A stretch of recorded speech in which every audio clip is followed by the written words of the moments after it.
Ele lá de cima baixou as calças, despiu as nádegas e balançou para o pregador. Olá, bom dia.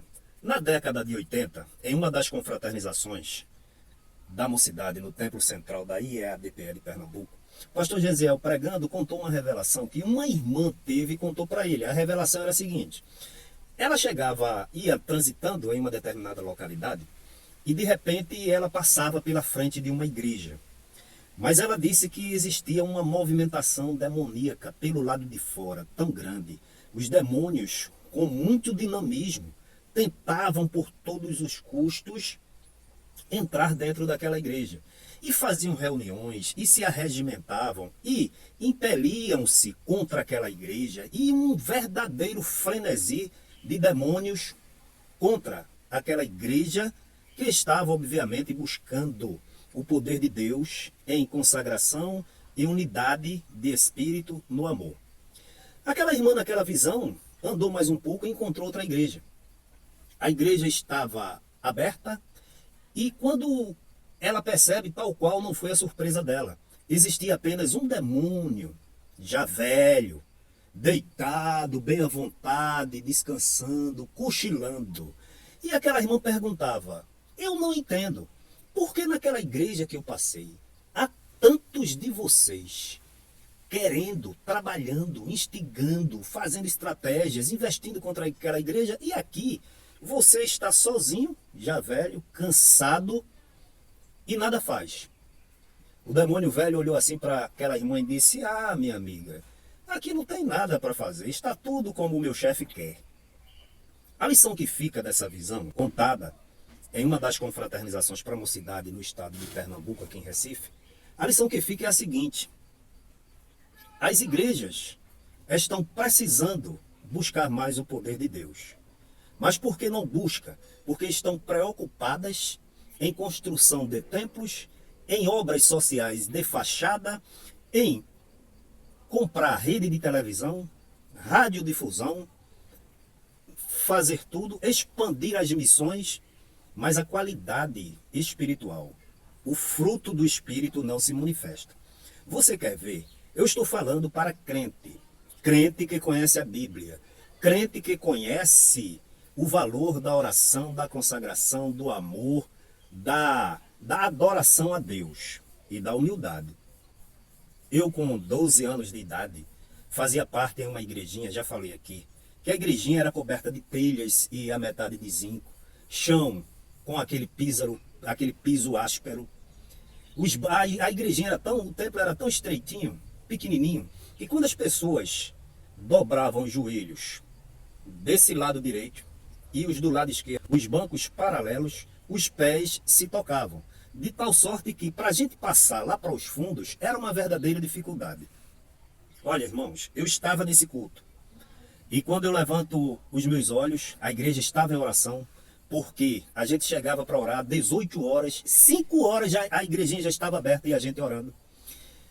E 19 horas batia-se a campa. Isso era se fosse culto de pregação, culto de oração, qualquer culto. A igreja chegava antes, dia de domingo e quartas-feiras, que eram cultos de portas abertas, a igreja estava orando desde as 18 horas. 19 horas abria-se as portas e fazia a pregação do evangelho. Então, eu naquela oração, atento a tudo, de repente entra um cidadão. O cidadão entra com muito cuidado, ele passa apressado entre os pés das pessoas e senta-se lá no último banco.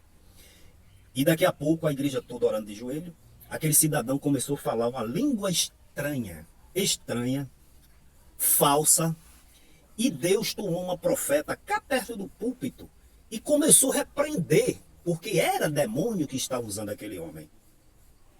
E eu presenciando.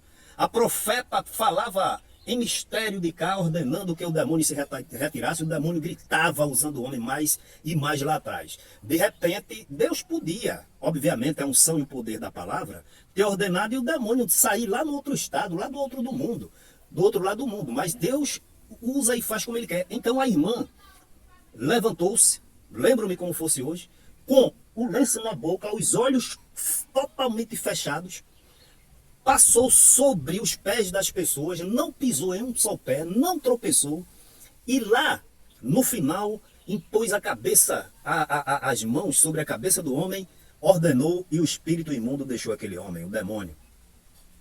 E aí Deus usava agora a irmã em profecia para exortar, para aconselhar aquele cidadão. Isso na década de 70. Na década de 70. Lembro-me como se fosse hoje. Olha, hoje em nossos dias, os cultos de oração, círculo de oração, culto de Santa Ceia, culto de consagração, entram legiões de demônios, assistem às orações, assistem os cultos. Eu estou falando da IEADPE e também muitas outras igrejas. Estou falando para quem é crente, não estou falando para idólatra. Não estou falando para crente feiticeiro, estou falando para crente que conhece o poder da oração, o poder da palavra, da obediência a Deus e da adoração. Então, o que é que acontece? Os crentes oravam, buscavam a Deus. E os cultos, quer sejam de portas fechadas principalmente, ou de portas abertas, quando entrava um pecador, a gente ficava atento. Por quê? Porque sabíamos que mais cedo ou mais tarde Satanás ia se revelar, porque o ambiente era consagrado, sagrado, era fogo do céu. E não dava outra. De repente o diabo usava, manifestava-se na vida do pecador, e Deus usava um ou outro crente e expulsava aquele demônio. Hoje é diferente. Os demônios entram, assistem culto, tomam santa ceia, participam de consagração e não acontece absolutamente nada. Nada. Por quê? Porque a Igreja Evangélica Assembleia de Deus no estado de Pernambuco tem tomado um caminho muito difícil. Um caminho que muitos usam o púlpito da igreja para ordenar maldição, para adorar Ailton José Alves, para idolatrar Ailton José Alves e sua família, para ofender a igreja, como é o caso do Marcelo Teles, num desrespeito total. Um homem desse não pode ser evangelista, nem porteiro, porque para ser porteiro precisa ser um homem responsável e de muita espiritualidade. Porque num culto público, a igreja cheia, o homem pedir câncer na garganta das pessoas que estão denunciando o pecado. Pessoas que agem e pensam como Marcelo Teles estão conformadas com o pecado, conformados com a idolatria. Aí Satanás deita e rola nesses cultos. Você quer perceber uma coisa? Em 2005, como eu falei, eu cheguei e estava no Templo Central, 2005 agora há pouco. E o templo cheio, no meio da igreja, estava pregando um pastor cheio de recursos linguísticos, não é?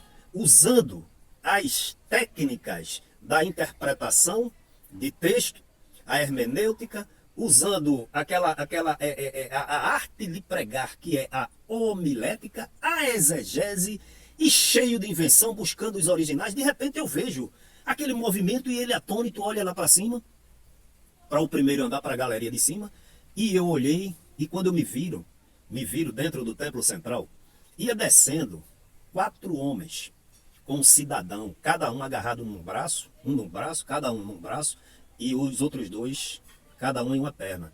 E o homem estava embriagado, não sei se estava possesso, lutando contra os 4, e quando eu me aproximei, teve um outro irmão, um quinto, que se aproximou e deu um murro na cara do homem.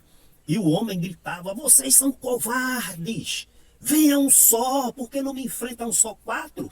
E o pregador atônito, a igreja naquele suspenso, correram lá para fora com o homem, eu saí atrás, e eu perguntei: qual foi o problema? O que foi que houve? Então me disseram: olha, irmãos, esse homem lá em cima estava perturbando o culto. Mas qual foi a perturbação? Eu vou dizer aqui claramente porque aconteceu e pode acontecer a qualquer momento. O pregador pregando no púlpito, ele lá de cima baixou as calças, despiu as nádegas e balançou para o pregador. Se fosse naquele tempo, o pregador ordenava, se buscasse a Deus, se jejuasse, se orasse, não chegava nem a esse ponto. Porque antes dele fazer isso, o demônio se manifestava e ou o pregador, ou alguém da igreja lá em cima, estendia as mãos e o Satanás saía. Então, está aí o exemplo. É isso que acontece. Eu lamento profundamente que você, meninos, quando eu falo meninos, é meninas também. Espiritualmente vocês são meninos, são crianças, não amadureceram, não cresceram.